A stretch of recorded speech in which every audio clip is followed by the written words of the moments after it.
kasih garam rasanya makanya enak serem ya kan.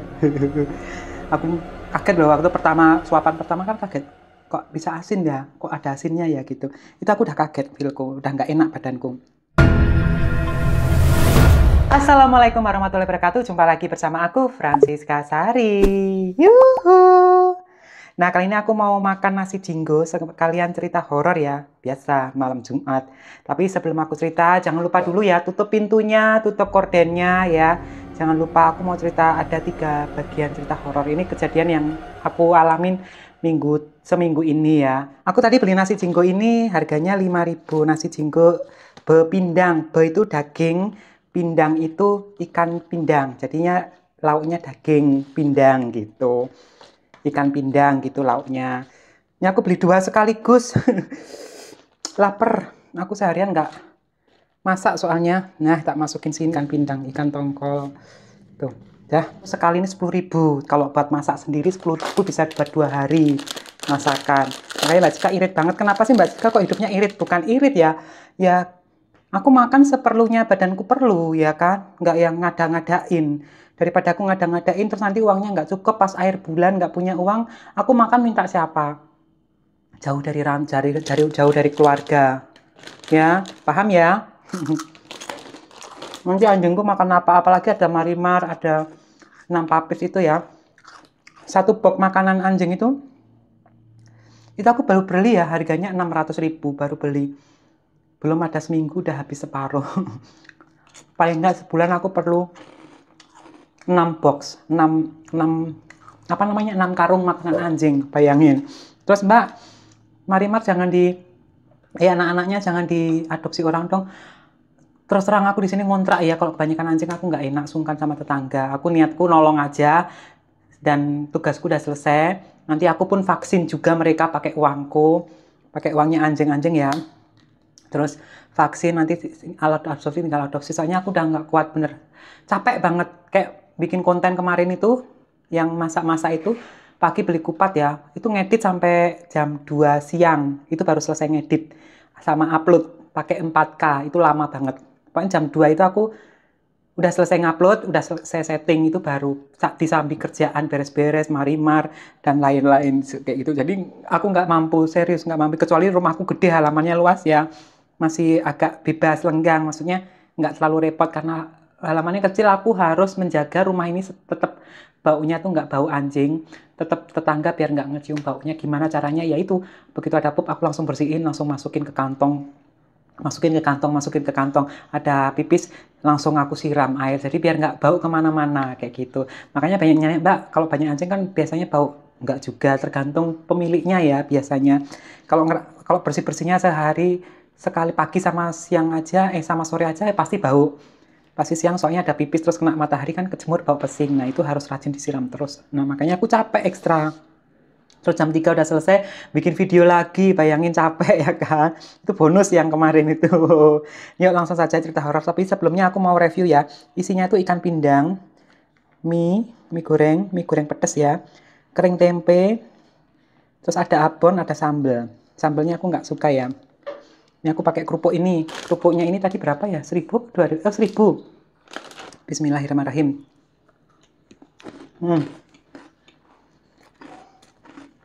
Nanti aku kasihkan makan terus lupa cerita horor. Kejadian pertama, kalian tahu Anya ya? Anya tetanggaku yang rumahnya 2 rumah dari sini. Itu kan orang Bali asli. Dia tuh entah itu pagi, setengah siang, baru siang, setengah sore, sore itu selalu ngintip di pintu pagerku. Kadang tangannya masuk mainan sama anjingku. Aku sih nggak apa-apa, cuman kadang kaget, sering kaget aku. Sering kagetnya apa? Pas tangannya dia gini, terus anjingku gonggong semua, itu pas aku lagi tidur tuh kaget. Nah, karena udah sering terbiasa, aku udah nggak kaget lagi, udah terbiasa. Makanya kalau aku mau tidur, anjingku tak masukin biar nggak terganggu kaget gitu ya. Terus jam 12 siang. Biasanya Anya tuh jam 12 kan jarang di luar. Kalau orang Bali kan nggak boleh keluar rumah jam 12 apa maghrib gitu kan. Nah, biasanya tuh nggak datang. Tiba-tiba tuh ada tangannya Anya. Ya, masuk ke lubang itu loh, lubang pintu pagar itu loh yang buat ngunci selerek gitu loh. Itu tiba-tiba tangannya Anya, dan aku lagi nyuci Nah, pas dia mager gitu, oh si Anya, aku gitu kan, udah nggak kaget ya. Nah, selang beberapa detik, 3 detik, aku nyuci sambil meres, sambil jemur, terus tak intip, nggak ada Anya. Dan waktu noleh itu emang anjingku tuh biasanya gonggong itu nggak gonggong, pasti pegang itu loh. Tangannya siapa loh? Pas aku ngintip, aku kan meres, liatin oh Anya, tangannya Anya.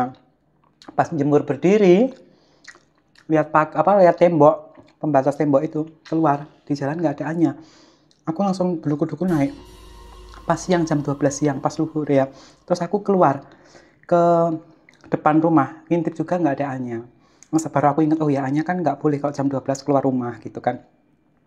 Itu aku langsung kepikiran, malamnya tuh kepikiran.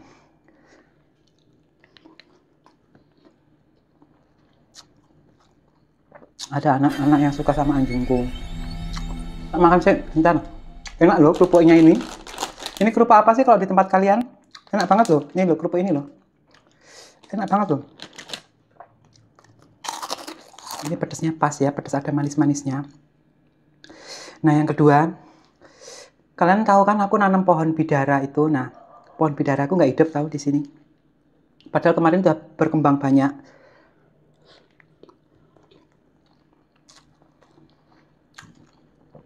Nggak bisa hidup.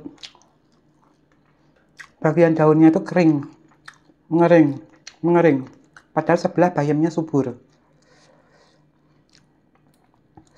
Hanya yang daunnya kering aku putusin, sekarang daunnya tinggal satu helai gini. Nah itu juga horor ya. Horornya gini loh. Itu kan tanaman sengaja aku tanam supaya nggak ada jin atau gangguan makhluk halus yang dari luar gitu kan, biar nggak mau masuk ke dalam.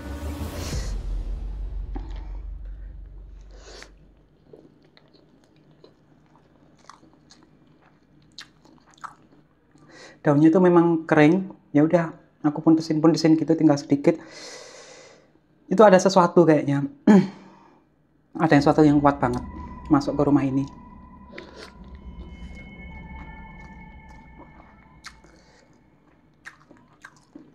Bukan seudon ya, aku bisa merasakan memang. Tapi nggak terlalu horor ya. Mungkin bagi kalian kalau tanaman tiba-tiba yang sebelahnya subur, yang sebelahnya tiba-tiba daunnya ngering kan bagi kalian mungkin normal. Kalau bagiku enggak ya. Soalnya nyiraminnya sama, area tanahnya sama, lokasinya kena mataharinya sama.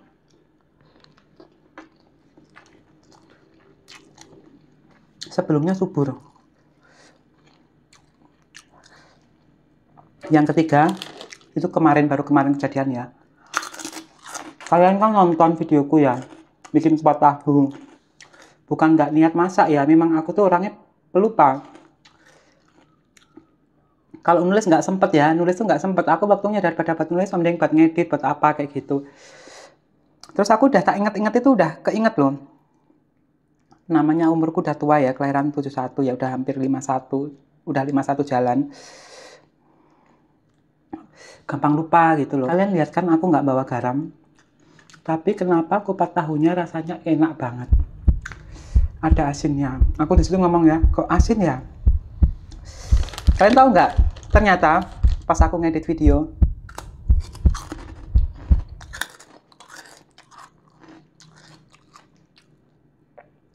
itu memang tempatnya horor. Tempatnya itu memang buat apa ya? Kalau orang Bali tuh yang punya tanah itu buat ngayah. Kalau pas ada di tanah itu kan tanah kosong ya, tanah kebun ya, jauh dari penduduk, jauh dari penghuni. Itu ada gubuknya itu. Ternyata bener buat orang duduk ngayah, buat Banten kayak gitu. Karena di pojokan ada sanggah. Sanggah tuh pelinggi kayak di depan rumahnya Mbak Sita, tempat sembahyang orang Bali itu loh, dari batu itu loh. Nah, di pojokan tuh ada, mungkin pas ada odalan di situ buat gini-gini. Nah, itu ada bantal, ada ini di atasnya itu ada perlengkapan pisau kayak gitu. Nah, untungnya aku nggak duduk di sana. Aku feelingnya tuh selalu kuat. Kalau aku A ya A. Kayak gini. Aku nggak boleh duduk, ya nggak boleh duduk. Tapi kalau aku bilang duduk di atas ya duduk di atas. Aku orangnya gitu. Aku feelingnya kuat. Kalau masalah yang hal-hal mistis gitu aku kuat. Kayak aku mau ketemu orang ya, diajak ketemuan ya, orangnya ruwet. Aku mendingan nggak ketemu daripada ruwet gitu kan. Mendingan enggak. Aku feelingnya kuat. Kadang dipaksa akhirnya ketemu, jadinya tetap nggak feel gitu loh. Aku orangnya gitu. Kalau perasaanku banyak diajak ketemu ya, ada penonton, Mbak ketemuan yuk. Perasaanku udah nggak enak, pasti aku bilang enggak, aku nolak gitu. Nanti kalau udah maksa-maksa akhirnya tetap ketemu, tapi tetap kejadian. Ada kejadian yang nggak menyenangkan kayak gitu. Dan aku nggak pernah ngumbar ya di konten, nggak pernah. Kayak ada penonton YouTuber pemula 1 tahun lalu, Mbak ajarin aku bikin YouTube. Aku nggak pernah kan cerita ke kalian, aku jaga privasi ya. Itu aibku juga. Kenapa aku selalu goblok gitu. Udah sering, udah dijatuhin temen, lagi ini, aku tuh udah peka, feelingku udah nggak enak. Tapi aku kenapa dipaksa kok langsung mau gitu loh. Pengen ketemu, nah aku gara-gara baca gini loh. Aku pengen diajarin YouTube dong, bikin konten sama ngeditnya aja, cara ngambil video, setting video, HP ku ini gitu. Aku kan nolak, aduh baca di YouTube aja, nonton di YouTube tutorialnya gitu kan. Dianya gini, aku pengen banget Kak bantuin, soalnya pengen bantu ibuku juga biar ekonominya naik gitu, bisa beli beras ini dari truk gitu, dari sek kayaknya sek gitu ya kan. Padahal aku perasaanku udah nggak enak, bener. Aku paksain ketemu, niatnya bantu ya. Ternyata apa, handphone, mikrofon, tripodku dicuri, tiba lari. Dan 3 hari aku waktu itu nggak bikin vlog, aku nggak cerita ke kalian. Pasti ada yang nggak suka, ada yang suka. Kalau yang nggak suka nanti aku disyukurin buat pembelajaran aku. Aku harus tegas, memang harus tegas. Aku selama ini orangnya nggak terlalu tegas ya. Sekarang aku harus tegas. Kalau ya ketemu kelihatan enak ya berangkat. Kalau nggak ketemu kelihatan perasaanku nggak enak ya mendingan jangan. Takutnya malah jadi berantem gitu loh. Nah, kembali lagi ke ceritanya tadi. Aku tuh lihat pas ngedit di belakangku tuh udah nggak enak, itu bayangannya, hawanya juga nggak enak kan. Banyak yang komentar kan hawanya nggak enak di video kemarin yang bikin kuat tahu-tahunya ketinggalan itu masakanku itu ada yang naburin garam. Percaya nggak percaya silakan, kalian bisa tonton lagi videonya. Menit keberapa kalian bisa lihat feelnya tuh. Aku tuh makan bisa asin padahal nggak pakai garam sama sekali. Bumbunya cuma kacang digoreng, sayuran, kecap, dikasih gula, jadi dikasih apa? Air, daun seledri, tauge, bawang putih, cabai, nggak ada garamnya. Kan bekas ininya Mbak, ulek-ulekannya mungkin asin. Aku tuh kalau nyuci selalu tak sikat bersih. Ini enak loh. Aku sudah siap teri goreng juga. Jadi yang jaga itu aku, karena mungkin aku sopan ya duduk di situ, terus aku bilang nggak bawa garam gitu, ditaburin garam masakanku gitu, jadinya rasanya enak, bener-bener enak, kayak kuah tahu enak.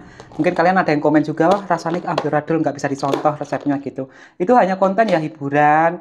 Dicontoh enak kok, kalau nggak percaya buktiin aja, sesuai ada yang di video, buktiin enak kok. Cuman pakai tahu ya, kalau tahuku kan memang ketinggalan.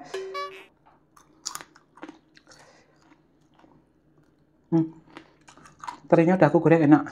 Dahli yang jaga situ aku suka karena aku sopan, dikasih garam rasanya makanya enak, serem ya kan.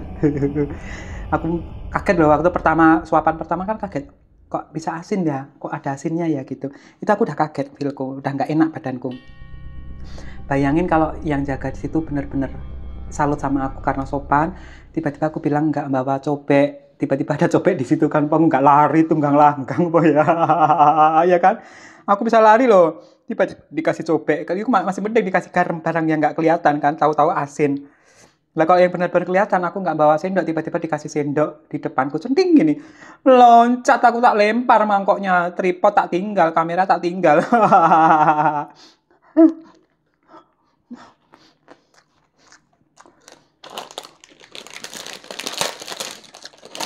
Ini namanya hidup ya.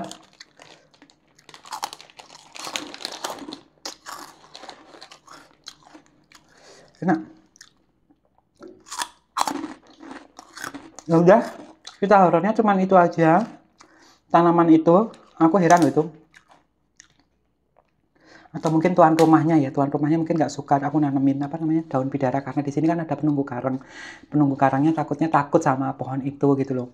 Soalnya mamanya Reha tuh cerita juga, tante emang kalau di Bali itu nggak boleh bunuh ular ya kalau ada ular masuk di rumah. Aku bilang, jangan mbak, jangan dibunuh. Bener loh ternyata. Kenapa? Kapan lalu tuh ada ular terus dibunuh sampai mati. Terus yang bunuh bapaknya Reha atau gimana gitu kan. Terus selang berapa bulan gitu, yang tuan rumahnya kan itu kan mamanya Reha juga ngontrak ya, ada adat Balinya juga. Nah yang punya rumah itu pas mau galungan itu sembahyang gitu, langsung mamanya Reha ditegur, kemarin ada ular masuk ya dibunuh ya gitu. Ah kok tahu gitu kan, bapaknya pinter ya. Iya, tuh besok lain kali kalau lihat ular jangan dibunuh ya, diusir aja. Diusir pelan-pelan, dia nggak akan gigit kok, itu penjaganya sini, penjaganya rumah itu, penunggu karangnya gitu. Makanya di sini juga ada penunggu karang, mungkin bapaknya nggak suka ada tanaman bidara. Yang penting aku tetap di dalam rumah ini sholat, berdoa, terus tahajud juga aku sering kok baca Yasin, baca Al-Fatihah buat diriku sendiri, buat kedua orang tua.